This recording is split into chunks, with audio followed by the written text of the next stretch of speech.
টিকটিক শব্দটা হঠাৎ বন্ধ হয়ে গেল। না, ঘড়িটা থামেনি। আসলে চারপাশের চিরচেনা সব আওয়াজ কেমন যেন এক অদ্ভুত গভীর নিস্তব্ধতায় তলিয়ে গেল। বিছানায় শুয়ে থাকা শরীরটার দিকে তাকিয়ে সাফায়েত সাহেব বুঝতে পারলেন তিনি আর ওই জরাজীর্ণ খাঁচায় বন্দী নন। গত ৩ মাস ধরে লিভার সিরোসিসের তীব্র যন্ত্রণায় ছটফট করা ৫৮ বছর বয়সী শরীরটা এখন একদম শান্ত, নিথর। মুখটা সামান্য হা হয়ে আছে, চোখের মনি স্থির। এতদিনের চেনা সেই ভারী চশমাটা টেবিলের ওপর একলা পড়ে আছে। তিনি এখন ঘরের সিলিংয়ের কাছাকাছি ভাসছেন। অদ্ভুত ব্যাপার, কোনো শারীরিক কষ্ট নেই। বুকে চেপে বসা সেই শ্বাসকষ্টের তীব্র যন্ত্রণাটা এক নিমেষেই উধাও। নিজেকে শরতের এক টুকরো হালকা তুলোর মেঘের মতো লাগছে। সাফায়েত সাহেব বুঝলেন তার পার্থিব জীবনের গল্পটা শেষ হয়েছে। শুরু হয়েছে এক পরলৌকিক নিঃশব্দ যাত্রা। তবে কোনো স্বর্গীয় দূত বা অন্ধকারের দূত এখনও তাকে নিতে আসেনি। তিনি কেবল এক নীরব দর্শক হয়ে নিজের চেনা ঘরের শেষ নাটকটা দেখতে লাগলেন। এক অদ্ভুত মোহময় মায়ায় তিনি জড়িয়ে রইলেন এই চেনা পরিমণ্ডলের সাথে। কয়েক মিনিটের মধ্যেই ঘর ভরে গেল মানুষের ভারী কান্নায়। প্রথমা স্ত্রী রেহানা এসে সাফায়েত সাহেবের নিথর বুকে মাথা রেখে চিৎকার করে কাঁদতে লাগলেন। ওগো, আমাদের এভাবে মাছদরিয়ায় ফেলে কোথায় চলে গেলে? এখন আমাদের কি হবে? কে দেখবে আমাদের? সাফায়েত সাহেব বাতাসে ভাসতে ভাসতেই একটু ম্লান হাসলেন। রেহানার জন্য তার মায়া হচ্ছিল।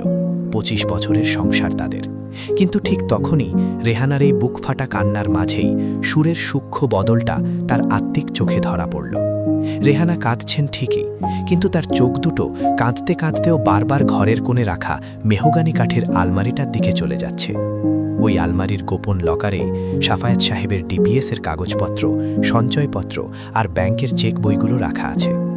রেহানা বিড়বিড় করে কাঁদছেন, আর মাঝে মধ্যে চোখের জল মোছার বাহানায় দরজার পাশে দাঁড়িয়ে থাকা তার বড় ভাই মোস্তাককে ইশারায় কি যেন বোঝানোর চেষ্টা করছেন। সাফায়েত সাহেব বাতাসে ভেসে একটু নিচে নেমে মোস্তাকের একদম কানের কাছে গেলেন। মানুষের নশ্বর শরীরটা চলে গেলেও আত্মা যেন চারপাশের মানুষের অবদমিত চিন্তা আর মনের ভেতরের গোপন কথোপকথনও স্পষ্ট শুনতে পায়। মোস্তাক তখন পকেটে হাত দিয়ে মনে মনে হিসাব করছে। যাক, লোকটা শেষ পর্যন্ত মরল। ভুগে ভুগে ফ্যামিলিটাকে শেষ করে দিয়ে গেল না। এবার রেহানার নামে ধানমন্ডিতে যে ফ্ল্যাটটা আছে সেটার একটা গতি করা যাবে। সাফায়েত বেঁচে থাকতে তো ওই ফ্ল্যাটে হাতি দিতে দিচ্ছিল না, বলতো সানির ভবিষ্যৎ। রেহানাকে আড়ালে ডেকে বলতে হবে আজ বিকেলেই যেন লকারের চাবিটা নিজের ভ্যানিটি ব্যাগে ঢুকিয়ে ফেলে। সাফায়েতের ভাইয়েরা আসার আগেই সব গুছিয়ে নিতে হবে। সাফায়েত সাহেবের বায়বীয় বুকটা একটু হালকা কেঁপে উঠল। এই মোস্তাককে তিনি নিজের ছোট ভাইয়ের মতো দেখতেন। 3 বছর আগে ব্যবসার ধস নামার সময় নিজের প্রভিডেন্ট ফান্ড থেকে 5 লাখ টাকা তুলে দিয়েছিলেন, যা মোস্তাক আর কোনোদিন ফেরত দেওয়ার নামও নেয়নি। আজ তার মৃত্যুর 1 ঘন্টাও পার হয়নি, অথচ মোস্তাক তার ফেলে যাওয়া সম্পত্তির হিসাব কষতে ব্যস্ত। মানুষের মন কত দ্রুত রং বদলায়। বিকেলের দিকে ড্রয়িং রুমে মানুষের আনাগোনা আর গুঞ্জন বাড়ল। সাফায়েত সাহেবের একমাত্র ছেলে সানি, যে গত বছর সাউথ কোরিয়া গেছে উচ্চশিক্ষার জন্য, তাকে ভিডিও কল দেওয়া হয়েছে। বড় একটা স্মার্টফোনের স্ক্রিনে সানির লাল হয়ে যাওয়া চোখে জল টলমল করছে। সে কান্নায় ভেঙে পড়ে বলছে, বাবা কেন এমন করলো? আমি তো এই ডিসেম্বরের ছুটিতেই বাড়ি আসতাম। আমাকে একটাবার দেখার অপেক্ষাও করলে না বাবা? সেখানে উপস্থিত সমাজ, পাড়াতো ভাই আর দূর আত্মীয়রা সানির এই দূরপ্রবাসের কান্না দেখে আহা উহু করছে। সবাই আফসোস করে বলছে, আহা, একমাত্র ছেলেটা বাবার শেষ মুখটাও দেখতে পারল না, কি কপাল। কিন্তু সাফায়েত সাহেব ড্রয়িং রুমের দেওয়াল ভেদ করে সানির সেই কোরিয়ার ছোট্ট ঘরের ভেতরের দৃশ্যটাও স্পষ্ট দেখতে পাচ্ছিলেন।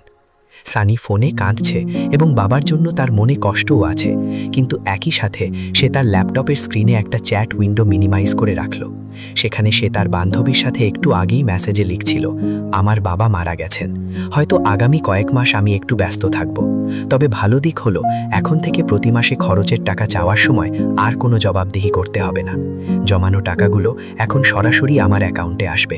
বাবার সেই কড়া শাসন আর লম্বা লম্বা লেকচার শুনতে হবে না। সাফায়েত সাহেব শূন্যে ভেসে ছেলের মুখের দিকে তাকালেন।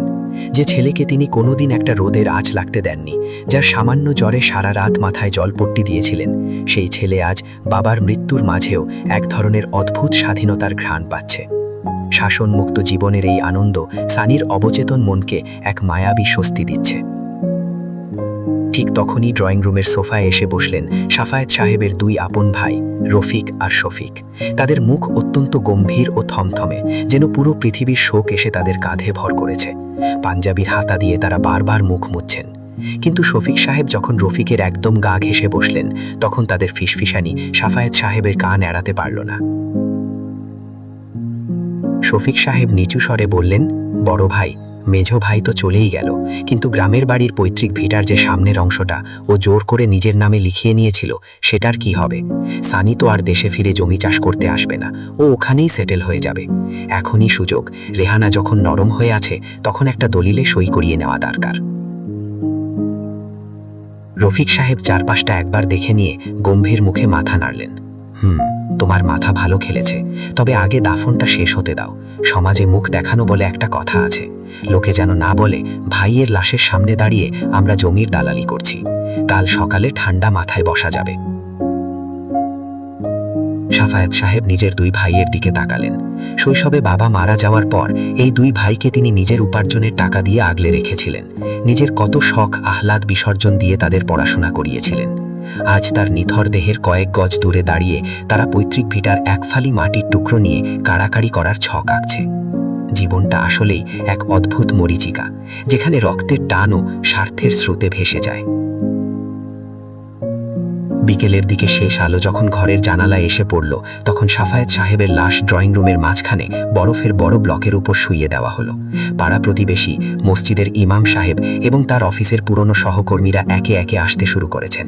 ঘরের ভেতরের কান্না এখন অনেকটাই স্তিমিত। সেখানে এক অদ্ভুত সামাজিক মেলামেশার আবহ তৈরি হয়েছে। সবাই গোল হয়ে বসে ফিসফিস করে নানা গল্প করছে। সাফায়েত সাহেব লাশের খাটিয়ার ঠিক পাশেই বাতাসে পা ঝুলিয়ে বসলেন। তার বড় অদ্ভুত লাগছিল, এই মানুষগুলোর সাথে তিনি কত কাল কাটিয়েছেন, অথচ আজ তিনি এখানে থেকেও নেই। তার অফিসের দীর্ঘদিনের কলিগ জামিল সাহেব জর্দা দিয়ে পান চিবোতে চিবোতে আরেকজনকে বলছিলেন, বুঝলেন ভাই, সাফায়েত লোক হিসেবে মন্দ ছিল না, কিন্তু কাজকর্মে একটু বেশি সৎ সাজতে যেত। এই যুগে এত সতর্ক দেখালে কি চলে? ফাইলগুলো নিয়মের দোহাই দিয়ে আটকে রাখত বলে আমাদের ওপরের মহলে কত কথা শুনতে হতো, আমাদেরও কিছু লস হতো। যাই হোক, মানুষ তো চলেই গেছে, আল্লাহ ওনাকে জান্নাতবাসী করুন। পাশে বসা এলাকার প্রভাবশালী খালেক সাহেব একটু বাঁকা হেসে বললেন, আরে ধুর জামিল সাহেব, কিসের সৎ? ভেতর ভেতর সব এক। শুনলাম ব্যাংকে মেকি অনেক টাকা রেখে গেছে। এই যে ছেলেটাকে কোরিয়া পাঠালো, এত টাকা কই থেকে এলো? সরকারি চাকরিজীবীর বেতনে এত কিছু হয় নাকি? নিশ্চয়ই টেবিলের তলা দিয়ে কিছু সাকসেসফুল ট্রানজ্যাকশন হয়েছে। মানুষ মরলে তো আর পেছনের পাপ ধুয়ে যায় না। সাফায়েত সাহেব স্তব্ধ হয়ে শুনলেন। তিনি সারা জীবন প্রভিডেন্ট ফান্ডের টাকা, নিজের দুপুরের লাঞ্চের টাকা বাঁচিয়ে আর সৎ উপার্জনের প্রতিটি পয়সা জমিয়ে সানিকে বিদেশে পাঠিয়েছিলেন। কোনোদিন একটা অবৈধ পাই পয়সাও ছোননি, কোনোদিন পরিবারের মুখে হারাম অন্ন তুলে দেননি। অথচ আজ তিনি নীরব, ডিফেন্সহীন। নিজের পক্ষে সাফাই গাওয়া বা সততার প্রমাণ দেওয়ার কোনো উপায় তার নেই। সমাজ তার নিজের মতো করে একটা কুৎসিত গল্প বানিয়ে নিয়েছে, এবং সেটাই এখন পরনিন্দা আর পরচর্চার সস্তা খোরাক হচ্ছে। সন্ধ্যা ঘনিয়ে এলো। চারপাশটা কেমন যেন ধূসর ও মায়াবী হয়ে উঠছে। খাটিয়া প্রস্তুত করা হচ্ছে। সাফায়েত সাহেবকে শেষ গোসল দেওয়ার জন্য উঠোনে গরম জল করা হচ্ছে। ঠিক এই কোলাহলের মুহূর্তে ঘরের এক কোণে, যেখানে অন্ধকার একটু বেশি, সেখানে একটা ছোটখাটো ঘটনা ঘটল। সাফায়েত সাহেবের সূক্ষ্ম দৃষ্টি সেদিকে চলে গেল। বাড়ির পুরনো কাজের মেয়ে কুদ্দুসের মা রান্নাঘরের দরজার আড়ালে মলিন আঁচলটা মুখে চেপে দাঁড়িয়ে আছে। তার চোখ দিয়ে অঝরে জল ঝরছে। তার এই কান্নায় কোনো লোক দেখানো শব্দ নেই, কোনো সম্পত্তি হারানোর ভয় নেই, কোনো নাটকীয়তা নেই। সে ঘরের আলোর দিকে তাকাতে পারছে না, শুধু মনে মনে ঈশ্বরের কাছে বুক ভাঙা আকুতি জানাচ্ছে, আল্লাহ, সাফায়েত সাবরে তুমি বেহেশতের সবচেয়ে ভালো জায়গায় রাখিও। আমার মেয়ের বিয়ের সময় যখন কেউ পাশে ছিল না, উনি নিজের পকেট থেকে 50,000 টাকা এনে আমার হাতে দিছিলেন। বলছিলেন, কুদ্দুসের মা, কাউরে জানতে দিও না, জানলে তোমার মেয়ের সম্মান থাকবে না। এমন দয়ালু আর দেবতা তুল্য মানুষ আমি আর এই দুনিয়ায় দেখব না। সাফায়েত সাহেব বাতাসে ভেসে কুদ্দুসের মার একদম সামনে গিয়ে দাঁড়ালেন। তার খুব ইচ্ছে হলো পুরনো অভ্যেসবশত কুদ্দুসের মার মাথায় হাত রেখে একটু সান্ত্বনা দিতে, বলতে, কেঁদো না মা, আমি ভালো আছি। কিন্তু তার বায়বীয় হাত কুদ্দুসের মার শরীর স্পর্শ করতে পারল না। সাফায়েত সাহেবের অবিনশ্বর আত্মা এক পরম শান্তিতে ভরে উঠল। এতক্ষণ ধরে সমাজ, পরিবার আর আত্মীয়দের যে স্বার্থের অন্ধকার রূপ তিনি দেখছিলেন, তার সমস্ত ক্ষোভ আর কষ্ট এই এক ফোঁটা নিঃস্বার্থ চোখের জলে ধুয়ে মুছে সাফ হয়ে গেল। তিনি বুঝলেন, দুনিয়ার বুকে জমানো ব্যাংক ব্যালেন্স বা ফ্ল্যাট তার আসল ধন ছিল না। এই অতি সাধারণ এক নারীর হৃদয়ের গভীর থেকে আসা দোয়াই হলো তার জীবনের আসল কামাই, তার পরম অর্জন। অবশেষে সেই মাহেন্দ্রক্ষণ উপস্থিত হলো। লাশ যখন খাটিয়ায় করে মসজিদের দিকে নিয়ে যাওয়া হচ্ছে, তখন চারপাশের বাতাস কেমন যেন আরো হালকা, আরো সুবাসিত হতে শুরু করলো। সাফায়েত সাহেব আর নিজেকে মাটির পৃথিবীর এই মায়াজালে ধরে রাখতে পারছিলেন না। এক অদ্ভুত মহাজাগতিক টান তাকে উপরের দিকে টেনে নিচ্ছিল। তিনি ওপর থেকে নিচে তাকিয়ে দেখলেন, চেনা মানুষগুলো কাঁধ বদল করছে আর যান্ত্রিক গলায় সুর করে বলছে, লা ইলাহা ইল্লাল্লাহ। কিন্তু তাদের চোখ রাস্তার পাশে চায়ের দোকানে, কেউ কেউ পকেট থেকে মোবাইল বের করে ফেসবুকের নোটিফিকেশন দেখছে।